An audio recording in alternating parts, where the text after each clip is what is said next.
Hello friends, welcome to this session. In this session, I am going to explain stationary waves. Uh, First you know what is stationary wave and how it's formed.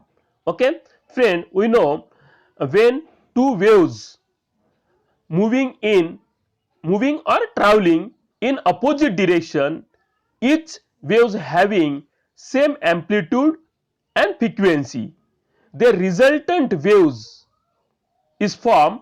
That resultant wave is called a stationary waves or standing waves. Why it is called as standing wave? Because the resultant wave cannot move in forward or backward direction. These waves are standing in nature, and uh, this is the superimposed of two waves. Okay, in their superimposition, their energies either added together or cancel out. Here in stationary waves there are loops or forms. Okay, there are loops is formed in there, that is a node and antinode form, where the particles are maximum displacement. Here particles are maximum displacement means here the energy is added together or amplitude also added together. This is called a antinode point, and where here displacement are 0 means cancel out here, that is called a node point. Here two cases, one is open at the both the ends and another case is the close at the other end, close at the other end. Okay, at open end there is antinode is formed, at close end node is formed. Okay, now you have to say the analytical treatment of a stationary wave. Now first case is the open end organ pipe at the other end or string free at the other end, both the case are same here. Okay, organ pipe, okay, or string. Okay, now open end, you know the this suppose incident waves is reflected from here rarer medium. Okay, and the antinodes is formed at the rarer medium, open end, and reflected wave having opposite direction. Okay, now let us consider a stationary wave formed at the open end organ pipe. Okay, now consider a simple harmonic wave given by the equation y is equal to a sin 2 pi by lambda vt minus x. This is the incident wave. Okay, y1 is the displacement of particle of a incident wave. Here a is the amplitude and v is the velocity of wave and x is the direction of waves is traveling, here positive x direction. Now this waves is reflected from the open end. In open end the waves direction is changes only, the particle direction cannot be changed due to there are free space or there is a space of vibration is available. Therefore the direction of particle cannot be changed, but direction of wave is changes. Therefore their y2 is equal to a sin 2 pi by lambda vt plus x. This plus x means in the opposite direction. Okay, opposite direction minus x direction, reflected wave. Now here incident waves and reflected waves are traveling opposite direction in same axis, that is x axis. Their combination of these two waves, that is called resultant displacement of waves. Okay, resultant displacement of particle y is equal to y1 plus y2. Okay, now you have to adding these two equation, y1 here not a y1, here y is equal to, okay, not here y1, here y is equal to y1 plus y2. Y1 is this and y2 is this. Here what, sin a plus sin b. What is the formula? Sin a plus sin b, we know sin a plus sin b is equal to 2 here 2 cos a minus b divided by 2 sin a plus b divided by 2. Using this formula we get the resultant displacement of particle y is equal to 2, a is the amplitude, 2 cos a to cos a minus b. A minus b means 2 pi x by lambda, and sin a plus b divided by 2. Means here twice here get cancelled, here means 2 pi vt by lambda. This is the resultant displacement of the wave. From this resultant displacement, the particle, it is also simple harmonic wave. Okay, same time period. Amplitude of the resultant waves is given by this 2a cos 2 pi x by lambda. Okay, this is a is equal to 2a cos 2 pi x by lambda. This is the amplitude, resultant amplitude. This resultant amplitude is a function of x. It means that amplitude changes along the x-axis. Okay, means it is independent of time. Okay, it is the depend on only distance x. Okay, x changes means x changes, amplitude is changes. You have seen there node and antinode is formed. At a node point displacement is 0, at antinode point the displacement of particle is maximum. Therefore if you have to go from here in this direction or in the direction. Okay, the amplitude, this is the amplitude change along the x axis. Okay, now how the velocity of particle at any instant. Velocity, okay, it is the resultant displacement. Velocity means rate of change of displacement with respect to time. Okay, dy by dt. Now you have to differentiate this equation. Okay, means dy by dt. Now what is differentiate with respect to time. Okay, this is x, this as it is 2a cos 2 pi x by lambda, here 2 pi x by lambda. Here sine term, derivative of sine is cos. Okay, cos, that is cos 2 pi vt by lambda, and 2 pi vt by lambda, the derivative 2 pi v by lambda, here 2 pi. Okay, 2 pi v by lambda, 2 into 2 4. This is the velocity of a particle at any instant of time. Now what is acceleration? Now acceleration you have to differentiate this velocity. म्हणजे velocity ला पुन्हा differentiate करूया with respect to time, तर आपल्याला काय मिळणार आहे? acceleration मिळणार आहे. आता याचा जर acceleration काढायचा असेल, पुन्हा कोणाचा हा जो x axis आहे, हा x चा फंक्शन हा चेंज होणार नाही. कोणाचा चेंज होईल? हा v आहे, इथे t आहे, t आहे, cos याला t आहे, म्हणजे हा फक्त चेंज होईल. म्हणजे cos चा पुन्हा डेरिव्हेटिव्ह काय येईल? cos चा derivative minus of sine. cos चा डेरिव्हेटिव्ह काय येईल? Minus of sine. आता आला मायनस साइन आला, म्हणजे d2y अपॉन dt स्क्वेअर. म्हणजे काय आलं इथे? काय येतं? 4. 4 चा काय येईल? पुन्हा 2 pi v by lambda. 2 multiply by 4 is 8. 8 pi square v square आहे, 8 pi square v square a, आणि इथे काय येईल? लॅम्बडाचा स्क्वेअर, आणि कॉस तसंच राहील हा टर्म, आणि हा टर्म काय होईल? Sign 2 pi v by lambda, आणि हा मायनस मध्ये येईल, म्हणून काय येईल? Minus 8 pi square a lambda v square by lambda square cos 2 पाय x बाय लॅम्बडा sin 2 पाय vt बाय लॅम्बडा. हा झालं acceleration of the particle.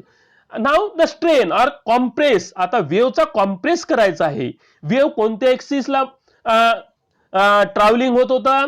X एक्सिसला. आता जर एखादा स्प्रिंग आहे त्याला कॉम्प्रेस करायचा आपल्याला, कॉम्प्रेस म्हणजे दोन्ही बाजूला असा कॉम्प्रेस करायचा आहे, तर हा कॉम्प्रेस कोणत्या डिरेक्शनला येईल? एक्स डिरेक्शनला. कारण वेव्ह कोणत्या डिरेक्शनला फॉर्म झाले होते? एक्स डिरेक्शनला. म्हणजे कॉम्प्रेस म्हणजे आता जो डिस्प्लेसमेंट होता, resultant displacement y is equal to, त्याला कायचं डिफरन्शिएट करायचा? x न. आता x न डिफरन्शिएट करायचं आहे. कोणाचं? आता रिझल्टंट वेव्ह कुठे? इथे होतं. याचा x एक्सिस म्हणजे हा जो पार्ट आहे हा चेंज होईल, म्हणजे dy बाय dx, म्हणजे हा कॉम्प्रेशन मिळेल. कॉम्प्रेशन म्हणजे हा टर्म टीचा जो टर्म आहे जसंच तसं राहील. It can not be change. Therefore this compression, okay, dy by dx म्हणजे काय होईल? मायनस कॉसचा पुन्हा डेरिव्हेटिव्ह काय येईल? मायनस साइन, म्हणजे 2 पाय a बाय लॅम्बडा साइन 2 पाय x बाय लॅम्बडा साइन 2 पाय vt बाय लॅम्बडा. हा झाला कॉम्प्रेशन, और त्यालाच म्हणतो स्ट्रेन. त्यालाच काय म्हणायचं? स्ट्रेन. आता आपल्याला काय मिळालंय? रिझल्टंट डिस्प्लेसमेंट मिळालंय, एम्प्लिट्यूड मिळालंय, वेलॉसिटी मिळालंय, एक्सलरेशन मिळालंय आणि स्ट्रेन और compression means the equation 5 to 8. Okay 5 म्हणजे कोणतं एम्प्लिट्यूड, वेलॉसिटी, एक्सलरेशन, स्ट्रेन. आता हे vary with position and time. Position म्हणजे x and time means t. आता काही ठिकाणी टाइम मध्ये काही व्हेरी होईल, काही एक्स मध्ये व्हेरी होईल. म्हणून काय म्हटलं आहे 4 to 8 5 to 8 म्हणजे काय आहे, एम्प्लिट्यूड आहे, वेलॉसिटी आहे, एक्सलरेशन आहे, स्ट्रेन हा व्हेरी पोझिशन अँड टाइम. आता आपण एक एक बघूया. कायचं रिझल्टंट डिस्प्लेसमेंट पासून तर स्ट्रेन पर्यंत कसे चेंज होतात हे आपण बघूया. आता change with respect to position. आता पोझिशन चेंज होत गेलं तर या कोणतं हा झाला 4 म्हणजे काय आहे रिझल्टंट डिस्प्लेसमेंट.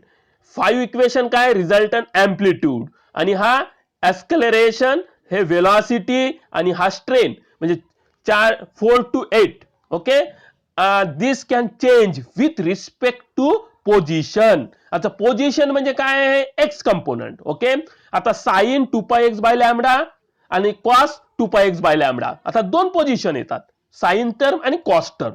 साइन टर्म म्हणजे काय असतं साइन 0 आहे. साइन 0 असतो केव्हा जेव्हा वेव्स हा इनिशियल पोझिशन हा 0 पासून स्टार्ट होतो. इनिशियल पोझिशन म्हणजे जेव्हा स्टार्ट होतो तेव्हा त्याचा डिस्प्लेसमेंट 0 असेल म्हणजे 2πx by lambda is equal to 0 असेल.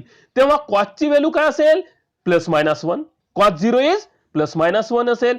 आता हे जे टर्म आहे sine 2πx by lambda is equal to 0 आणि cos 2πx by lambda is equal to plus minus 1 या पाचही इक्वेशन मध्ये ठेवूया. कोणते इक्वेशन 4, 5, 6, 7 आणि 8 मध्ये काय मिळतो बघा.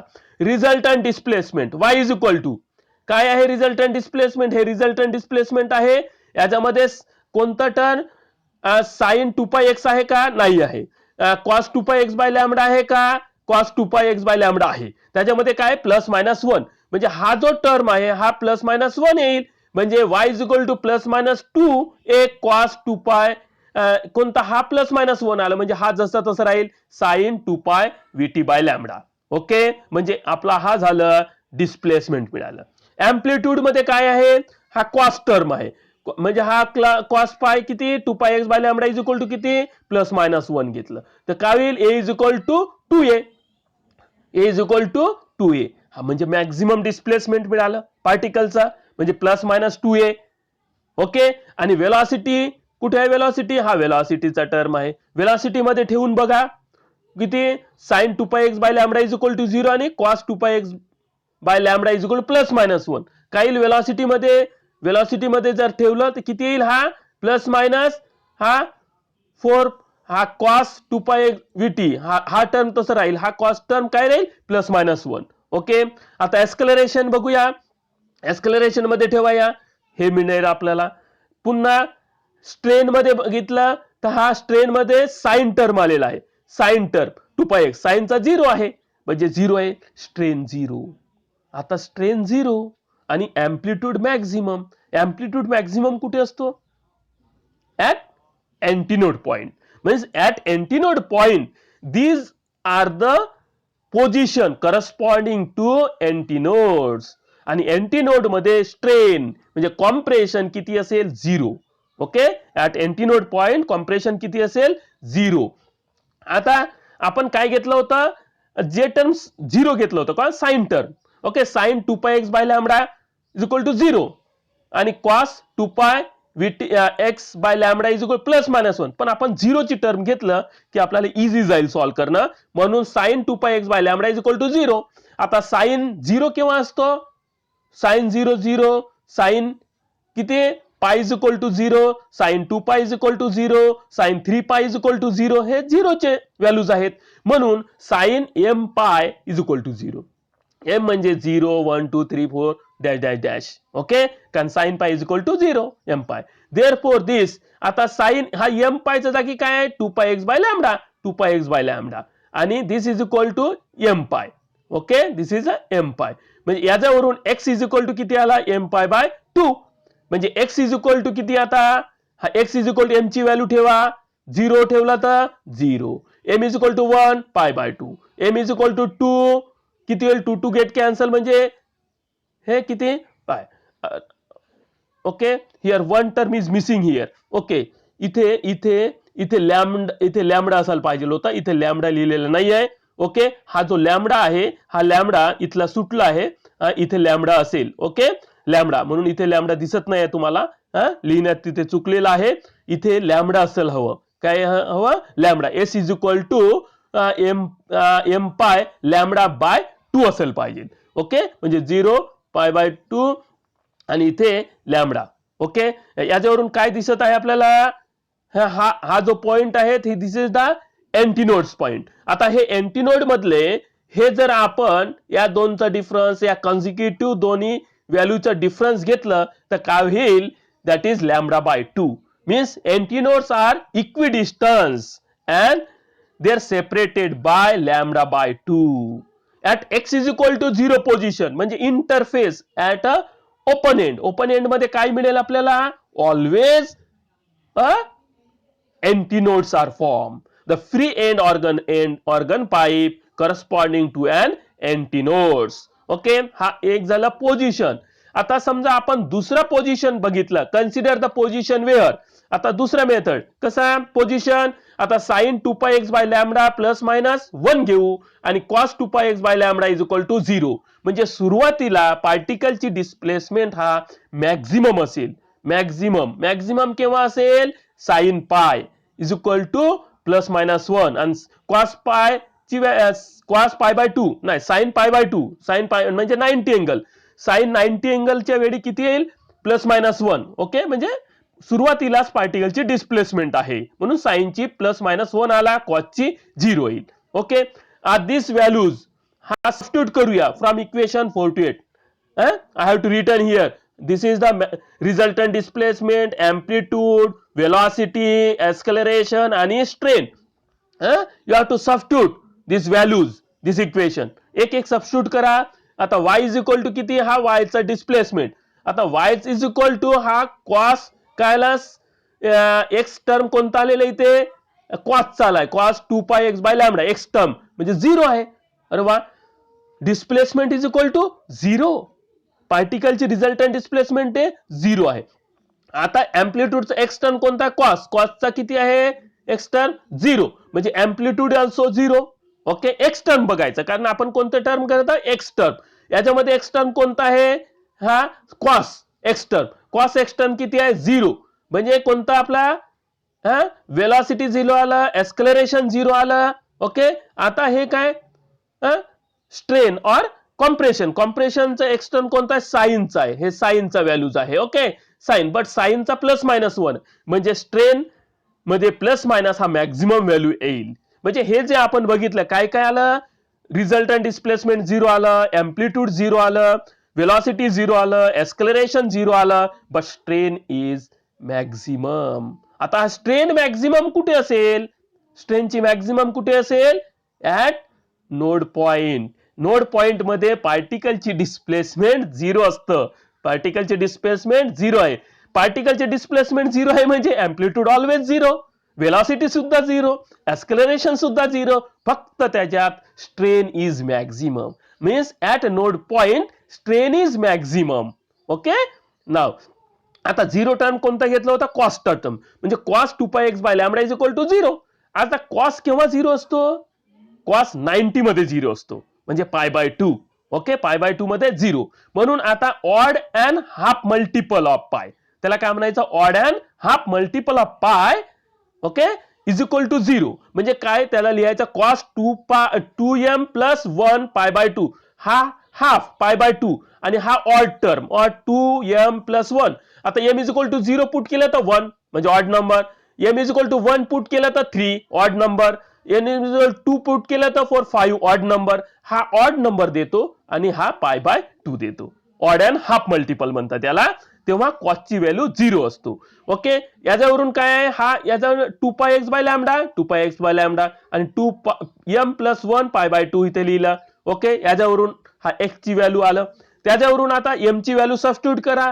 m ची व्हॅल्यू 0 सबस्टिट्यूट केलं पाय लॅमडा बाय 2 नंतर 3 लॅमडा बाय 4 हे व्हॅल्यू x ची पोझिशन येईल.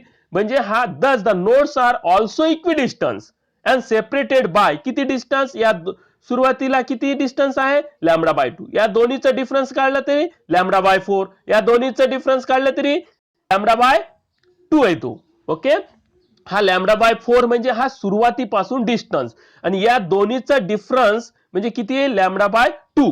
म्हणजे ते नोड सुद्धा कॉन्झिक्युटिव्ह नोडचे डिस्टन्स किती असेल लॅम्बडा बाय 2.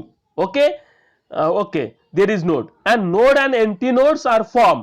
ओके, एका मागे एक फॉर्म होतात. सुरुवातीला ओपन एंड मध्ये काय एंटी नोड, नंतर नोड, नंतर एंटी नोड, नंतर नोड, असे फॉर्म होतात. डिस्टन्स बिटवीन नोड आणि एंटी नोड मध्ये किती येईल लॅम्बडा बाय 4. ओके, आज आपण दोन केसेस बघितला आहे. म्हणजे ओपन एंड ऑर्गन पाईप मध्येच दोन पोझिशन चेंज केलेला आहे. सुरुवातीला 0 घेऊन नंतर एक मॅक्झिमम डिस्प्लेसमेंट घेऊन हे दोन केस बघितला आहे. पुढच्या व्हिडिओमध्ये आपण या ओपन एंड ऑर्गन पाईप मधलंच पण टाइम नुसार कसे बदलतो. आज आपण पोझिशन नुसार दोन केसेस बघितला आहे. ओके, पोझिशन नुसार कसे हे resultant displacement, amplitude, velocity, acceleration, strain कसे बदलत जातात. ओके, हे आपण पोझिशन नुसार दोन केसेस बघितला आहे. याच्यानंतर पुढच्या व्हिडिओमध्ये आपण टाइम नुसार आपण हे केसेस आपण बघणार आहोत. Thank you very much.